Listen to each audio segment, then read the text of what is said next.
నమస్తే అందరికీ. నీటి బుడగలు, నీటి బుడగల పైన పడవ వేసి తెడ్డును కదపకూడదు. నీటి బుడగల పైన పడవ ప్రయాణం చేయకూడదు.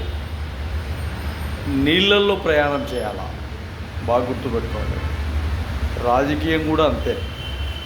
నీటి బుడగల మాదిరిగా మీరు నాయకత్వం చేస్తే బుడ్డలు అలా వస్తాయి, అలా వెళ్ళిపోతాయి. బుడ్డలు అలా వస్తాయి, అలా వెళ్ళిపోతాయి. కానీ నీటి ప్రవాహం ఉంటుంది. నీరు దాదాపు 10 అడుగులు, 15 అడుగులు, 20 అడుగులు, 30 అడుగులు, 40 అడుగుల లోతు ఉంటుంది. ఈ విధంలో రాజకీయం చేయండి.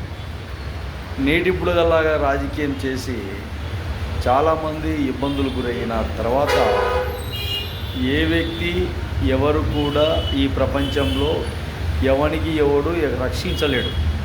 బాగా గుర్తుపెట్టుకోండి, జాగ్రత్తగా ఉండండి.